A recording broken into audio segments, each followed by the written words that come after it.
Hey there, welcome back. I said I would make more videos. Thus I am.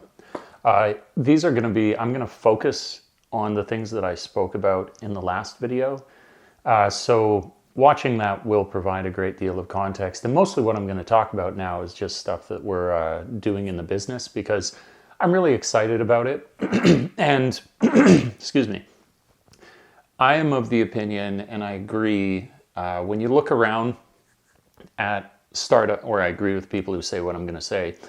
When you look around at startups and a lot of people who are beginning their business, there is this, I think there's so much excitement around what it is that you're doing that people feel, and they feel like they've got this great idea. So there's this incredible secrecy that they treat their project with, and nothing is said, and NDAs are signed, and they hold tight to their breast all of the information regarding their project. And what they fail to realize is that no one cares. And I've seen this echoed by business people that I respect and a lot of business people that I don't respect so much, but I actually agree with both of them. And what I'll say here is I'm going to talk about one of the things, like it says in the title, what we're doing to make Dreambook unique, and how that, obviously unique, therefore differs from the rest of the market, and how it's exactly showing up in Dreambook. So I'm going to talk about that, and I'm going to be very open on this channel, and also will create a dedicated channel for Dreambook, talking about what we intend to do, because as I say, nobody cares. And if anybody that you're worried about did care, they would be able to move so quickly that unless you're like lightning, you're never going to beat those guys, and they also have the funding. So I'd rather say it openly and discuss it with you. And then if anybody actually sees it exist elsewhere, later on, you can say, oh, this was the originating idea, actually. So I think it's actually a cool, strong move to talk openly about these things, and that's what I'm going to do. I don't think anybody cares. I think there's, very few people, although wonderful people, who watch this, and it's a great way for me to at least initially express what might be exciting about people using our app. So what are we doing, as the title suggests, that is going to make us unique compared to other applications like ours? The best way to elaborate on that is to discuss a little bit what they're currently doing in the market. So Dreambook is a story creation app for kids, and the target audience that we would like to enjoy this is children 3 to 8, and of course their family and friends, because a lot of those kids won't yet be able to read, and so it's with their parents that they're going to start doing this. And then we hope that if they grow up with it, that it will be tutorialized through the experience with their parents, that they'll then know how to use it. But we're also accounting, excuse me, for the fact that you're going to have kids who start to use Dreambook without the necessity of a parent tutorializing it for them. They won't be so young. They're going to want to jump in right away. And maybe they do create things with their parents, but they will equally want to make these stories on their own. So what we're really focusing on is two things. So right now, if you look out at the competition, most of these guys out there, well, I still respect them. You got to respect your opponent, but it would be Storytailor, it would be Story Bee, it would be Kidly, it would be Oscar. These are all the different competitors currently that are leveraging generative AI to help children and parents make stories. But what they've done is, where this is something that's supposed to streamline the process, make it frictionless, get you with a personalized story in your hands, is that, in my opinion, because I've used all these apps as a part of the research we've done, they've made it more difficult. They've actually made it more laborious to use their application to create a story than it would be just to pull a book off the shelf. Now, it may not be quite so personalized, but it's going to be easier. So what do I mean when I say that? Well, if you enter into any one of these applications and you start to use it to create a story, what they want you to do to begin with is incredibly heavy text-driven creation. So there's usually a portion before you get your story made where you have to say what kind of story you want to have, and they have all of these input boxes that just look like and feel like homework, where,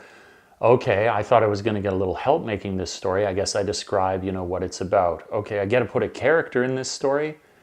Well, now I got to describe the character and its attributes. Okay, this story needs a moral.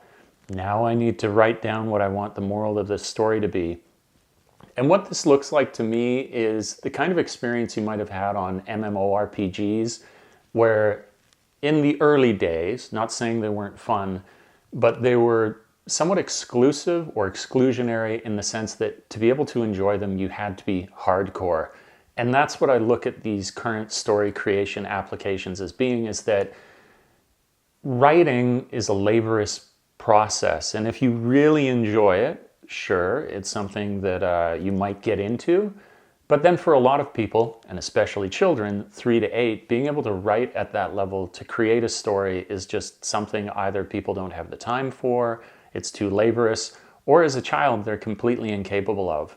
So that in itself is something we thought we can improve on. We've got to make it fun to create a story. We need to remove the barriers to creating a story, and we need it to be, ideally, that if you create a story, whether you're 3 years old or you're 40 or whatever as a parent, that this is fun and simple.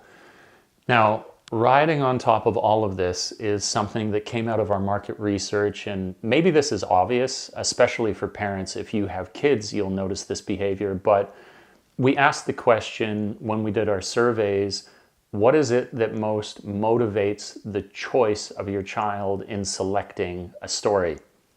And it came back en masse that the number one driving thing in which a child will want to participate is if there is a character in that story, and that this character persists across many books that they could read. So I think the most popular now that you could find in visual media is called Bluey. Everybody loves Bluey. They love the aesthetic, they love the stories, they love the repeated characters.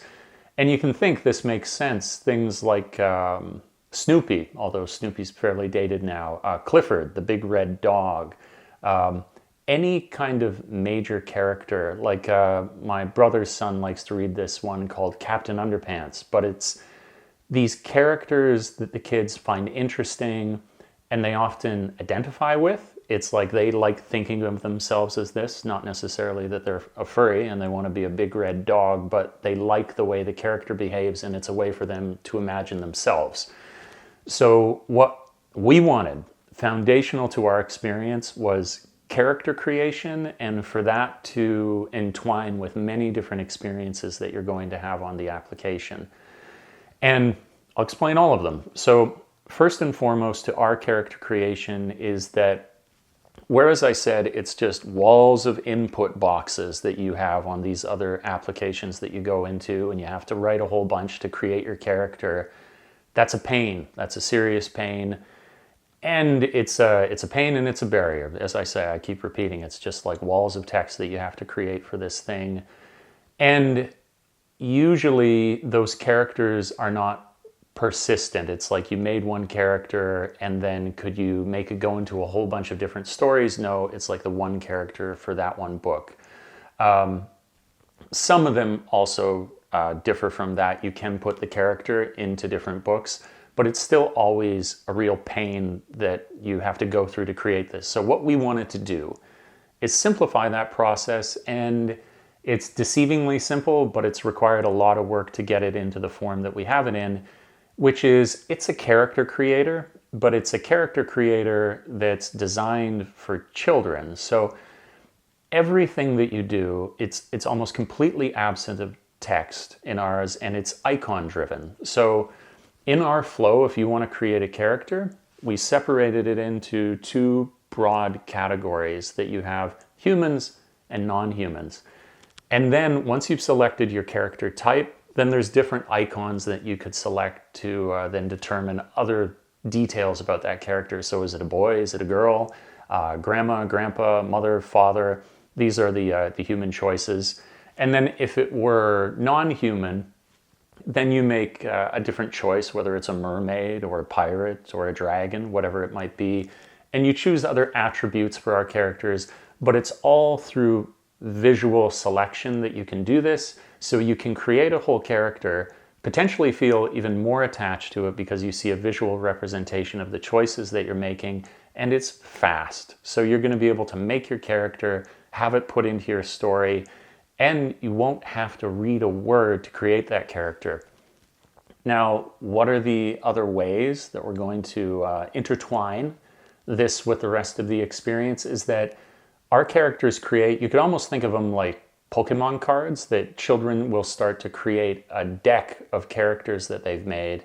And these characters, they can take into any story that they want. So they finish a story and they thought that was so much fun.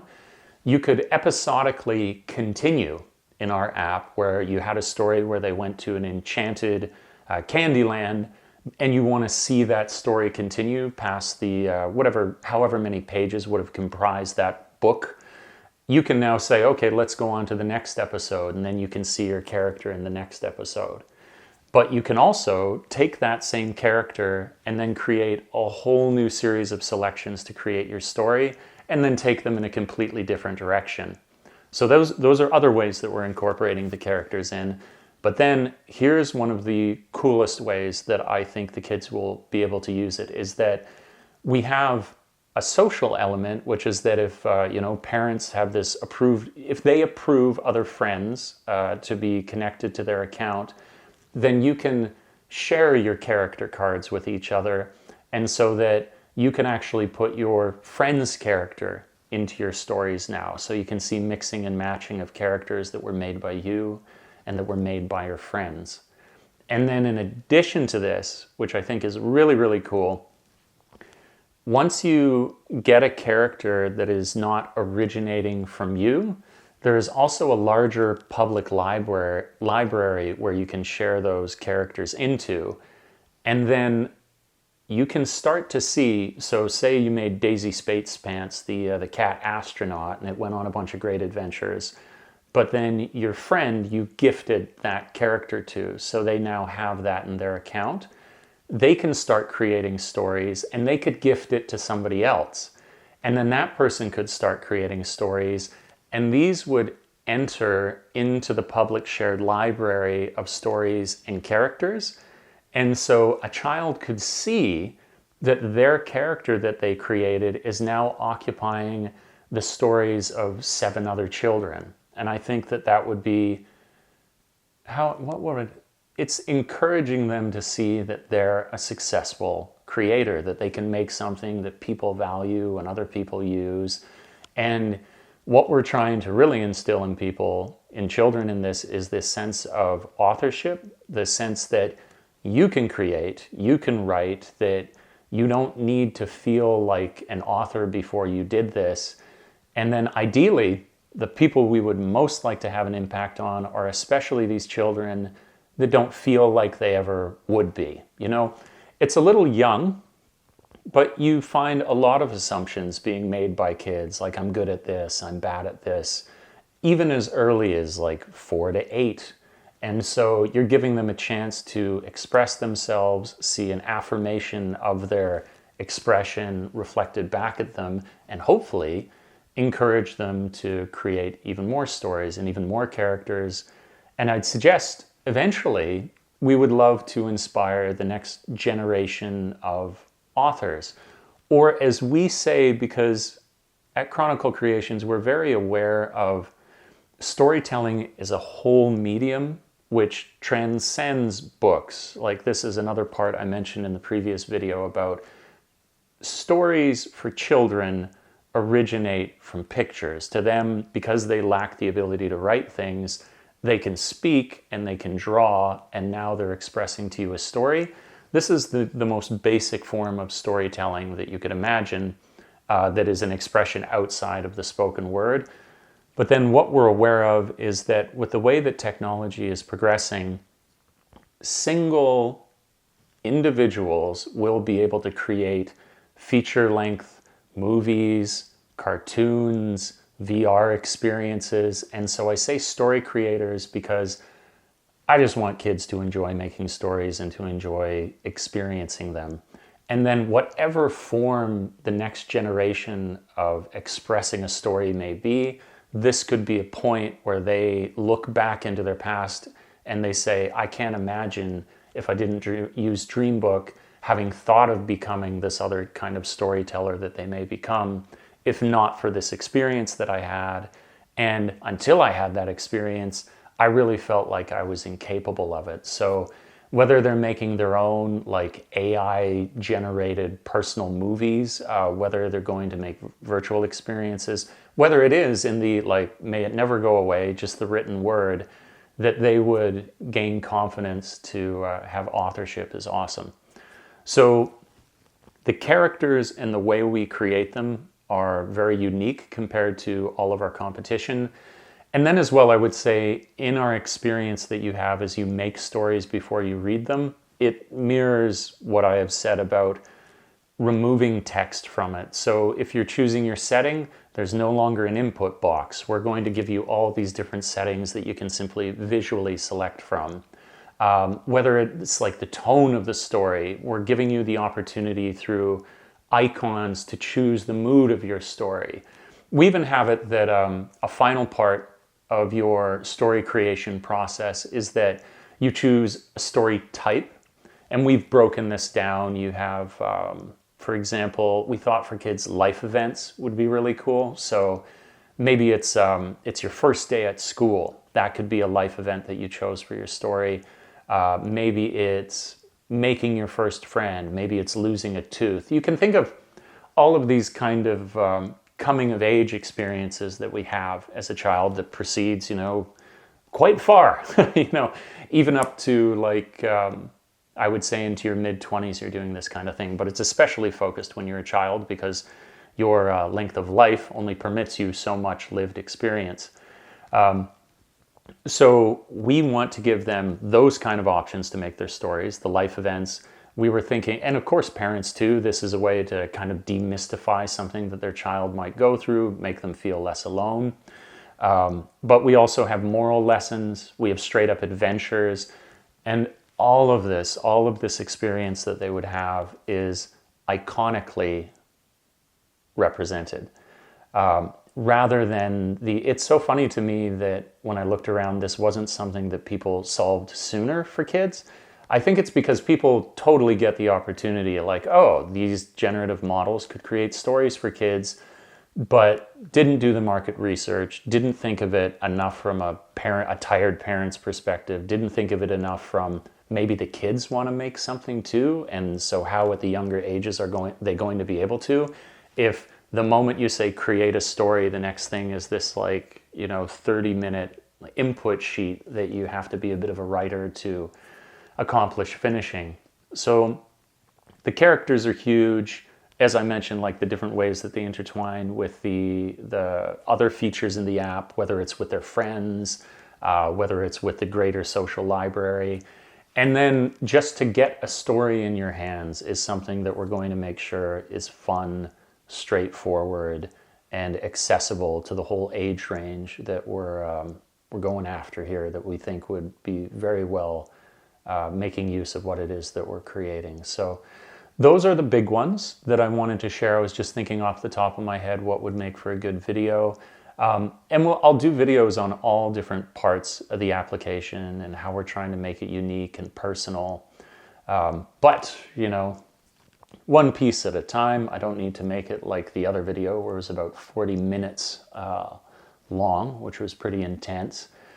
But very excited. I guess I'm already thinking there's something I want to share, but I'll save that for another video. I can give you a little bit of an update, just like these are ones that I would never dedicate a whole video to, but I'm very excited for. So if you're going to make an application as we are, and you got to host it somewhere, there's got to be a computer somewhere that has all your databases. There's got to be a computer somewhere that when your AI is going to make an image for you, it powers that generative process. And for us, the natural fit with the skill set that we had was AWS. We've got an MLOps engineer, and he understands creating infrastructure for that. So we targeted that. And as you might imagine, we are a bootstrapped startup. So it's not like we're swimming in money. We don't have investors at this point, although we would like them. So if we can get any sort of financial assistance in any form, it's very significant to us. So I looked at AWS to see if there were any sort of programs that encouraged, I don't even know if you'd call us an early stage startup at this point. We're well into development. We got a 12-person team. We're going to finish for late October. But still, we are a startup and we're pre-revenue. And what they have for that on AWS is credits that you can get from AWS to help you fund what you're doing, because it still costs money in your test phase when you're not having anybody use this. You still got to do all of these test cases yourself and see if it's making images that are good, see if it's making high quality stories. So I wanted to apply for this, and they had two different types that you could apply for. One was you're just starting, and that's they give you $1,000 US to use the AWS services, or if you proceed past that and you partner with Amazon, then they can give you upwards, and I think in excess of $100,000 US to use on the platform.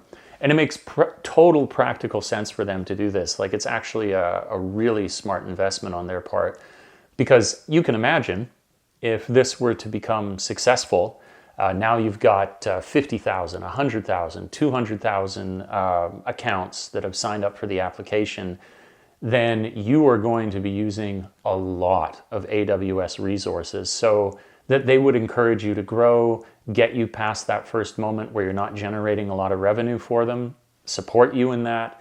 Now you have a really good subscribership, you're making tons of revenue.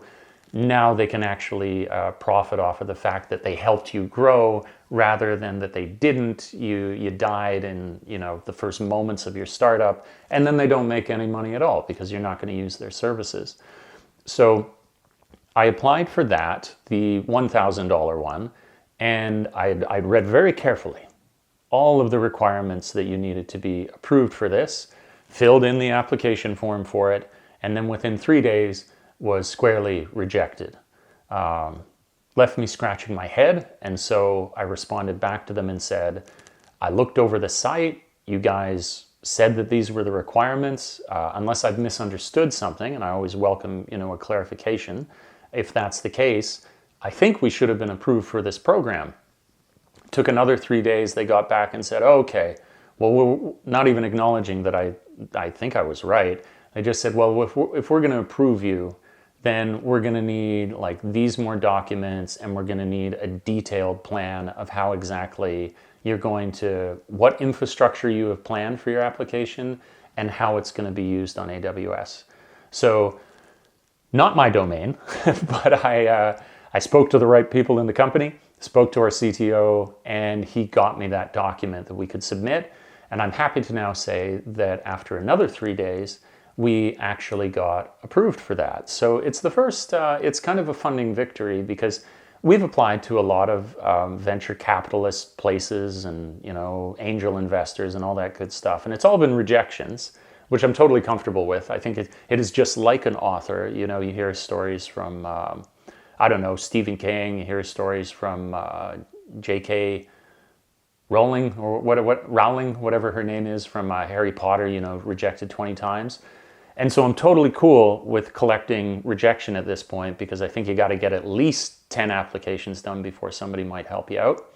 But now with this, I can say that we have a little bit of funding success before we've reached that other critical milestone that we will find an investor that sees the incredible potential that exists within Dreambook and for this new emerging market. It's like edutech, as you would describe this, is when you go into the market jargon terminology surrounding it, it's considered hypergrowth.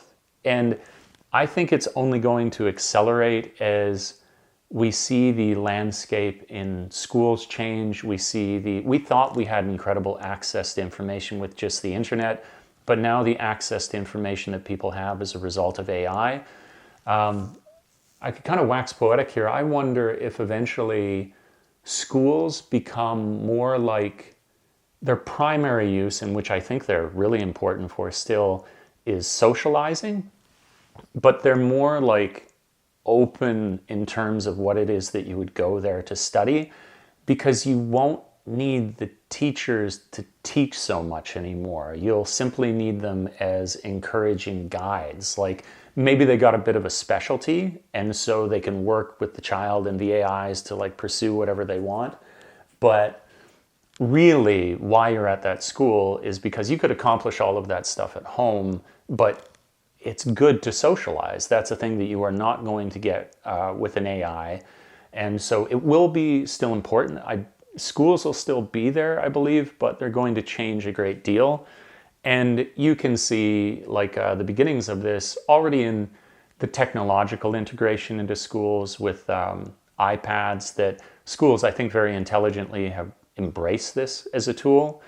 And I know that there's a lot of growing pains right now in terms of social media exposure. You know, you hear, if you're on TikTok, if you're on Instagram and you're like on Teacher Talk or whatever, all that they're discussing is the limited attention span and that kids don't care and that old testing methods don't work anymore because of AI.